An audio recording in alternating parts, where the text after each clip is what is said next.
Hey there Looma, it's Denise from LoomaHat.com, and this time I want to show you how to loom knit an Easter egg bunny with, of course, a matching mini basket.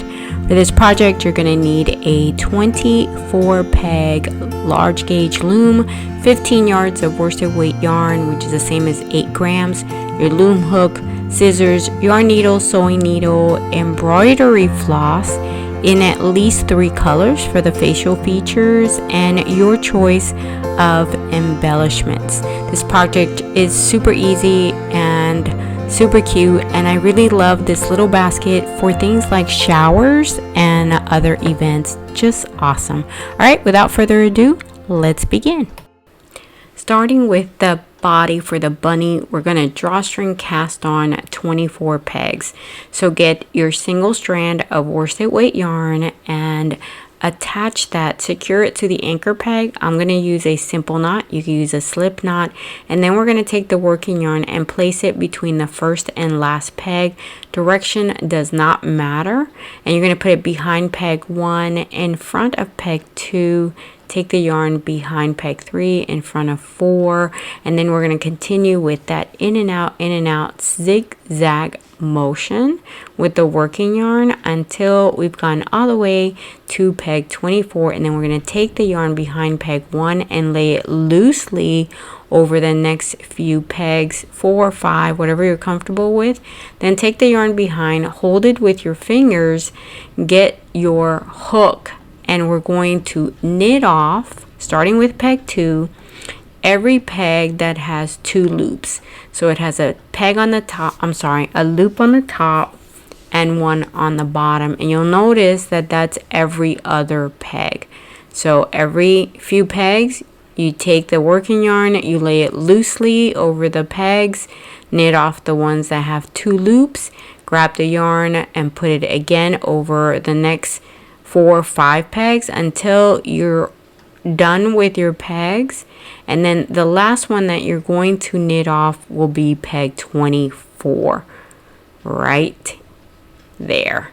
And once you knit off peg 24, you're then done with your cast on, and we're ready for rows 1 through 22, where you're going to knit 24 pegs, but this peg on row 1 only, peg 1 on row 1 you're going to skip because it doesn't have a loop. As you can see, there is no loop, right? And you need 2 loops in order to knit off. So you're going to take the working yarn and you're going to lay it over pegs 1 and 2, half wrap your peg 2 and knit off.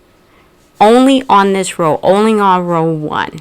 For the rest of the rows, you're just going to continue to knit all of your pegs, all 24 pegs, using the U-wrap version of the knit stitch. For the U-wrap, you half wrap your peg and then knit off. You can also use the flat stitch, which is another version of the knit stitch, or the true. Don't use the E-wrap because it's going to totally change the pattern.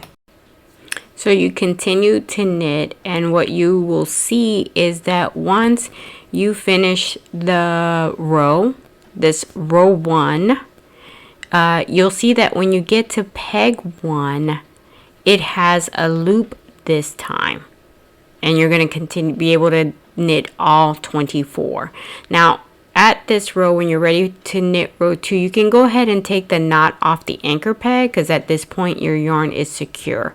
Alright, and then just keep knitting because you need 22 rows of 24 pegs.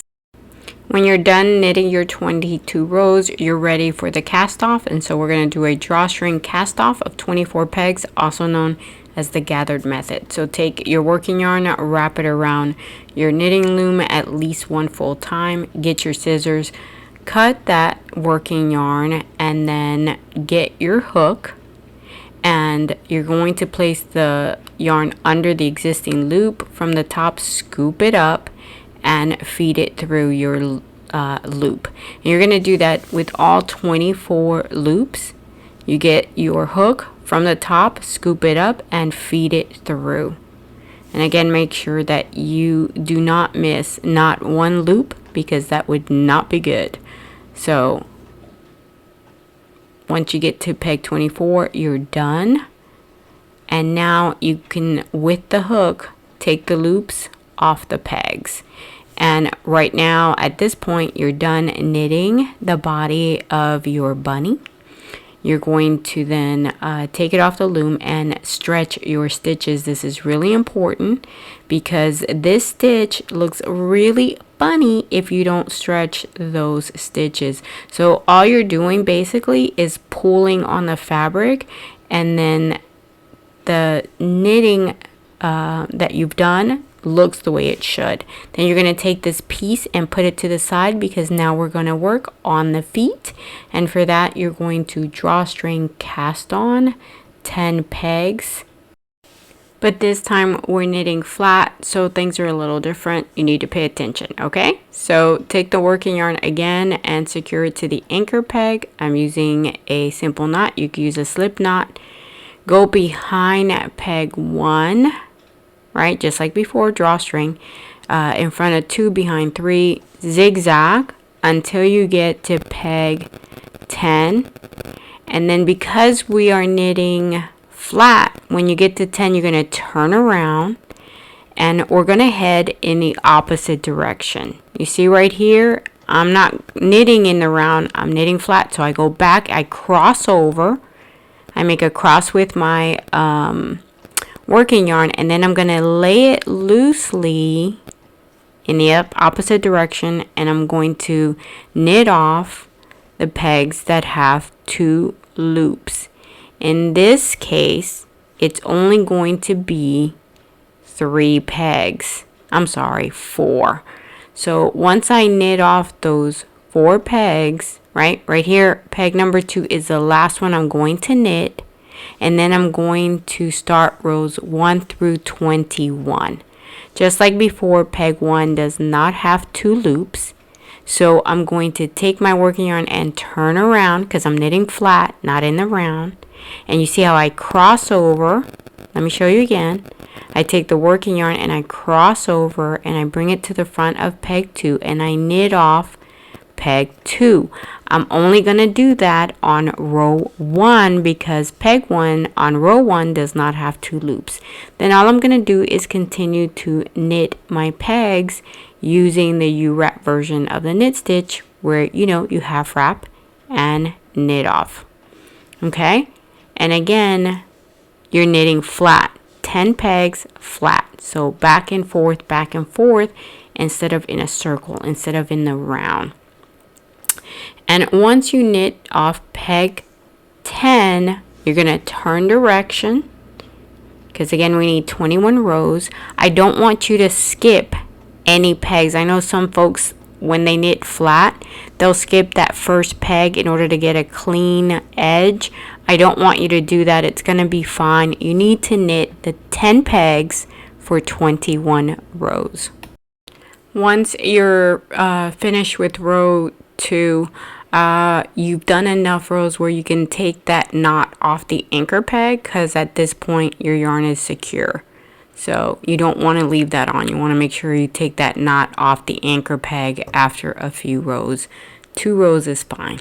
All right, then we're ready. Once you've done all of your 21 rows, we're going to drawstring cast off those 10 pegs. So take the working yarn and you're going to lay it over about 12 pegs, and then with your scissors cut the working yarn. And now, just like before, we're doing a drawstring cast off, which is also known as the gathered method.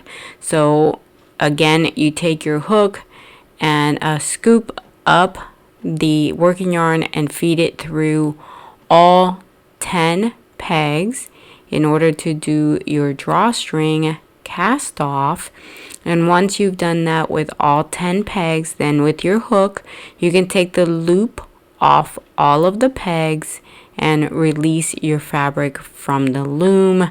Just like before, you need to stretch those stitches, and you'll notice that these fabrics, they turn into like tubes. That's what you want.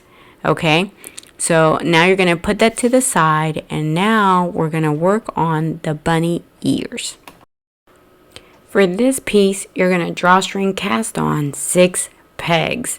Just like before, we're knitting flat. Take your working yarn and you're going to secure it to the anchor peg, and then take it behind peg 1, in front of 2, behind 3. You're going to do that zigzag, but only for 6 pegs.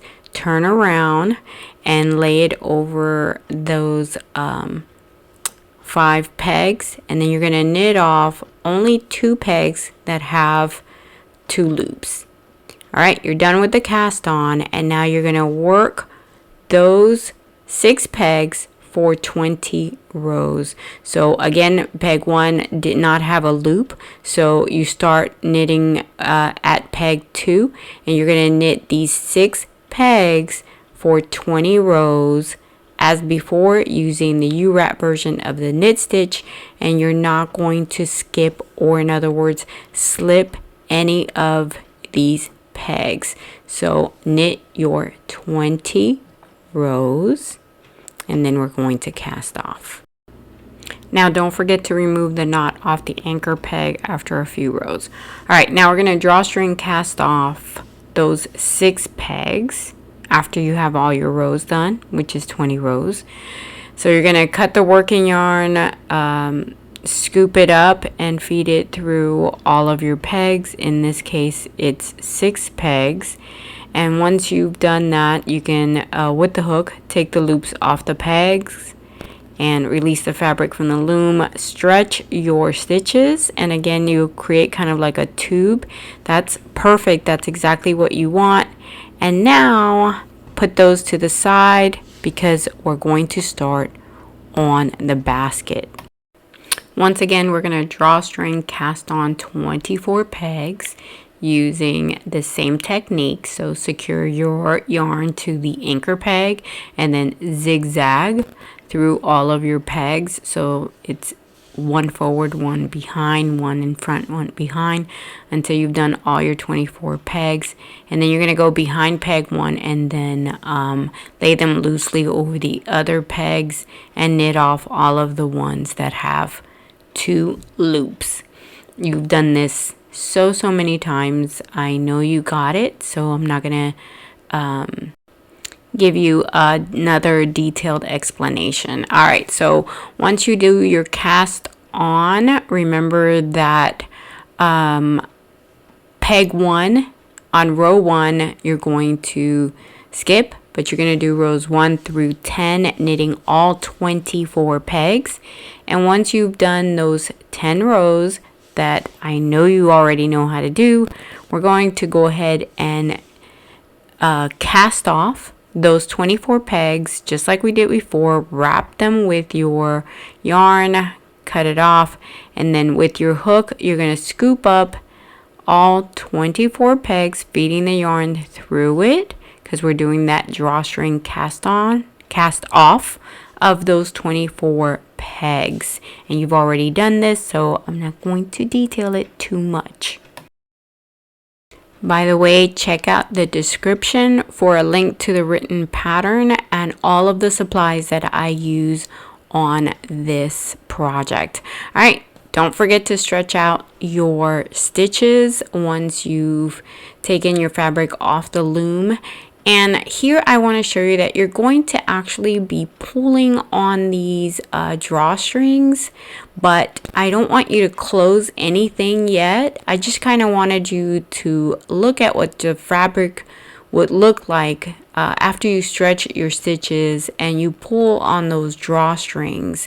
So you're going to be doing this right here with all of your pieces. You're going to pull on the drawstrings. And you might have to like pull midway in order to get the whole string through, but you're not closing anything yet. Alright, next piece. Well, your little basket needs a handle, so you're going to drawstring cast on 4 pegs.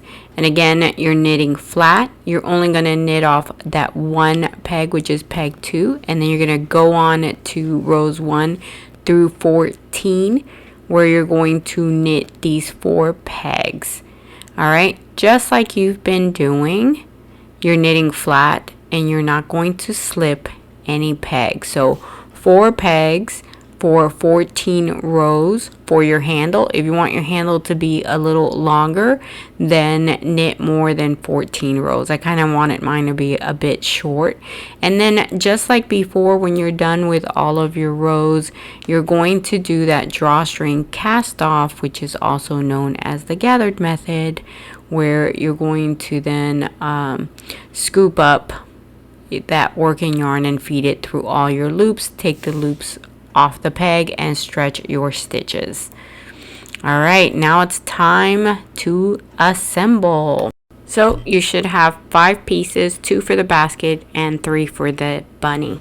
I'm going to start with the basket, and remember I had already pulled on these drawstrings without closing them. I just pulled on it, and you'll see this is the top portion, and this where the drawstring was, and you can tell from the little loops, that's where you did that cast on. That's going to be the bottom that you want to close. So pull on that string in order to close it as much as possible, and then you're going to need to get a yarn needle in order to sew this completely closed, and you're going to do that through the loops in a circular manner.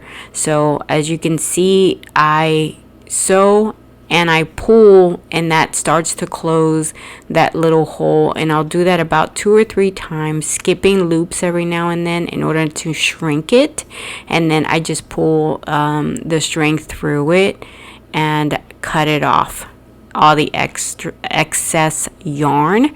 And as you can see, it forms that little basket. Then on the top you can see the little loops, and what we're going to try to do is weave in this excess yarn through those top loops. Now you have to be able to tell the cast on from the cast off. This is the cast off part, and if necessary you can do a little knot on your cast on so you can tell the difference between the cast off and the cast on, because the cast off is the top, and you see that I close it a little tighter than the other one. Now this is the handle that I'm going to attach to the basket, and you could do it with the yarn that's from the basket, or I'm just going to weave in that yarn and cut off the excess, and then I'm going to sew the handle with the yarn from the handle. Now I should have left more, but I didn't. This little loop that gets a little funky, you can push it in, as you can see that I did, and then get your yarn needle threaded, and then take that yarn and feed it through those loops on the end, just to neaten things up a little. And then with that same yarn that's on the end of the handle, you can sew the handle on. Now like I said, I didn't leave a long enough tail when I finished my knitting the handle, so try to leave more if you can. I had to do this little trick of pushing the needle in first and then threading that short piece of yarn in order to sew the handle on one side, then of course do the other.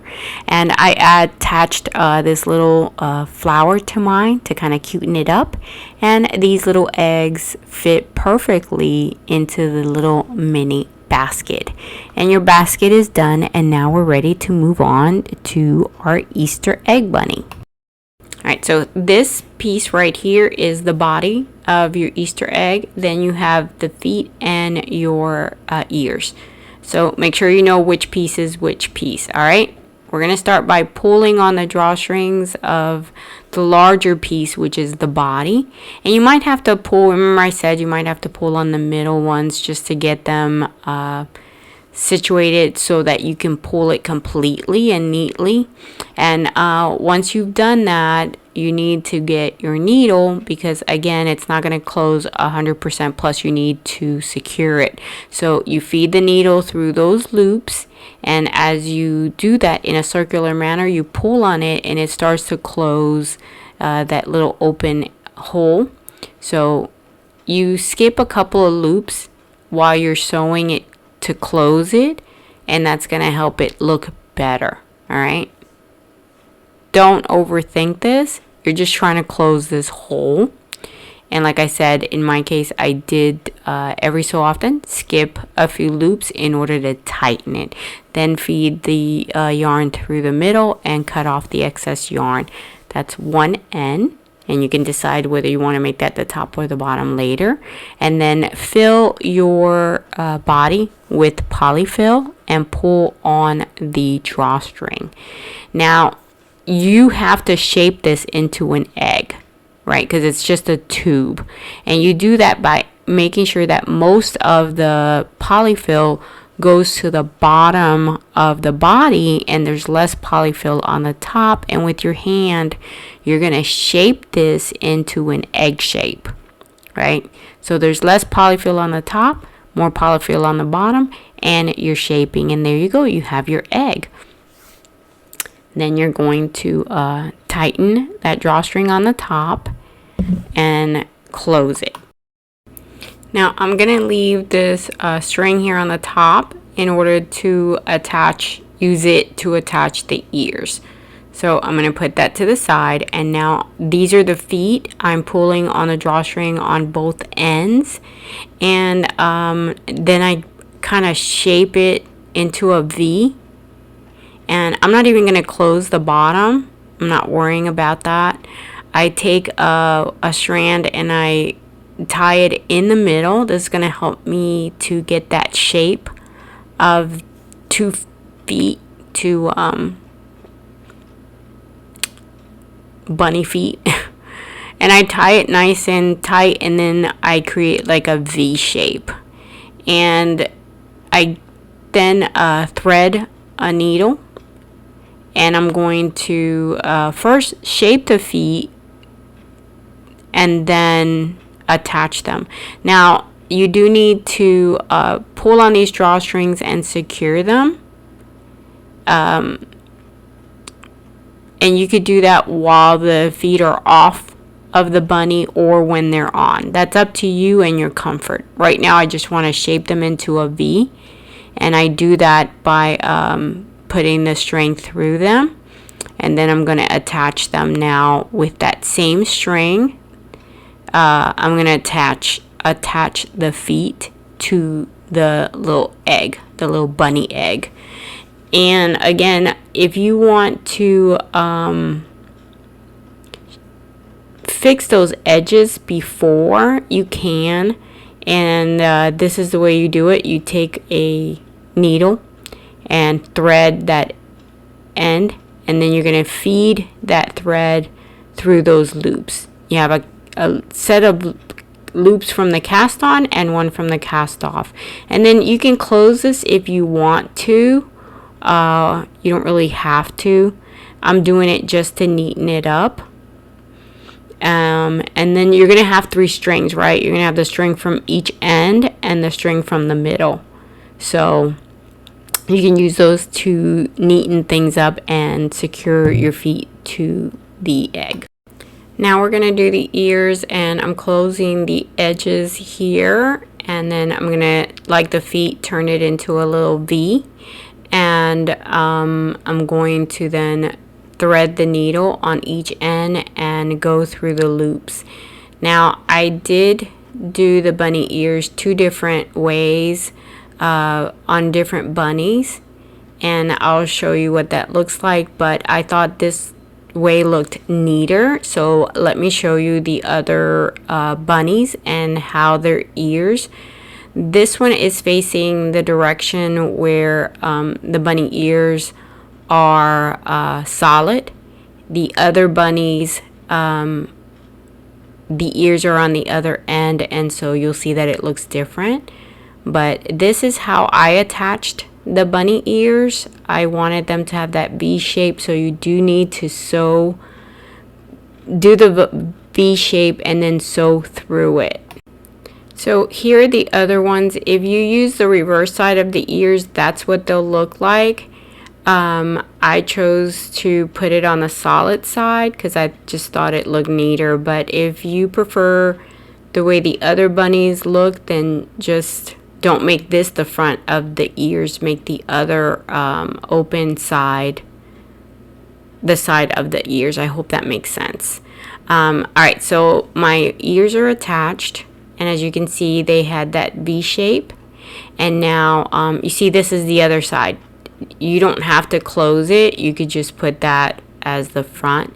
And then you have to weave in these ends. Real simple. Just push them in to any side of the bunny, and then just cut off the excess yarn, strand of yarn. And you could do that with all of these.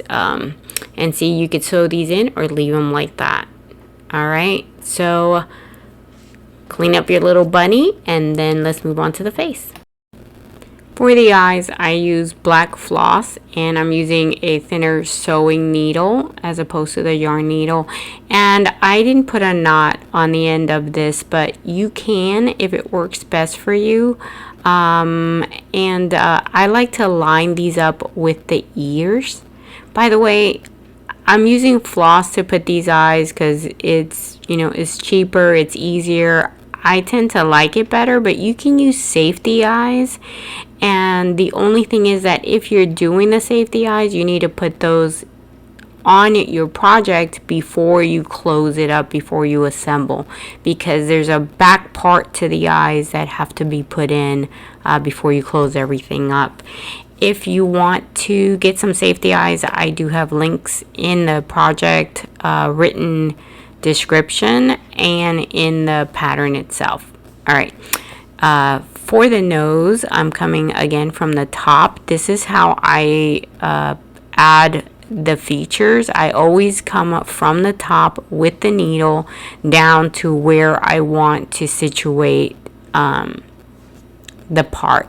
Alright, so I just make a triangle that I'm going to fill in, and while I do that, let me take the time to say thank you to Carol Mabel from Promise Learning ATL, Penny Pitchard, Barbara Ledger, and Joel Gittleman for covering the cost of closed captioning this video for us. It's so awesome that these guys do this, and I'm so thankful. Alright, so after I finish the nose, again, I come to the top and bring the thread, cut it, and now I'm going to switch over to white in order to add, forgot what these things are called. Good grief. Whatever they're called. I come from the top, and I'm going, the whiskers, and I'm going to add the whiskers in white. You don't have to do this, but you know, it's a bunny, so bunnies have whiskers, so you put them in if you want or not, right? And I'm also going to add some embellishments. Now that's up to you. You know, if you want to add them or not. I'm going to add a little flower to this one, well, a little bow, and I'm going to use needle and thread, but to be honest with you, that's normally not what I do. I just could not find my low temperature glue gun, which is my preferred method of adding you know, other features, other embellishments to my projects. And if you know me, you know I love to add stuff to my knitted projects, but this time I had to use a needle, and at this point this project is done. Now all you have to do is be super cool and share this video if you like it with others. That helps me a whole lot. And here's some ideas of different ways that you can make these little egg bunnies. Alright guys, that's it. Like, share, comment, and if you haven't already done so, subscribe. And until next project, thanks for watching.